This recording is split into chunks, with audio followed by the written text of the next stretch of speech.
안인득 방화 살인 사건 닷새 만에 희생자 5명 가운데 1명의 발인이 치러졌습니다.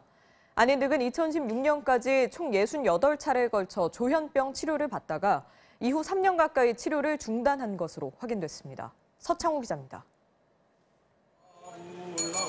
영전과 위패에 이어 관이 나오자 유족들이 흐느끼기 시작합니다.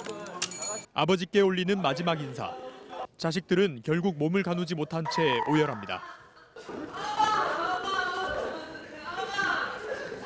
안인득에 희생된 74살 황모 씨의 발인식이 어제 오전 사건 닷새 만에 엄수됐습니다.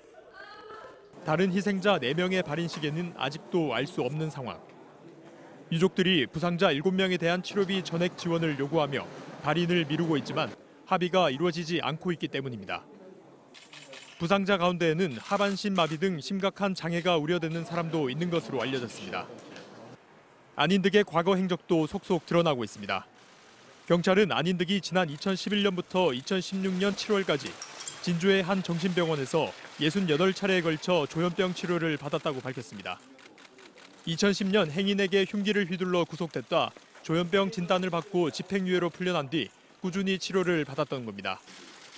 하지만 이후 2년 9개월간은 진료 기록이 없어 이때 상태가 악화된 것으로 보입니다.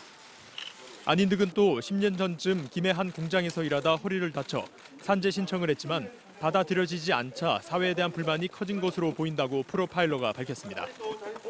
경찰은 안인득의 휴대전화 등을 분석해 구속기간이 끝나는 오는 26일 안인득을 검찰에 송치할 계획입니다.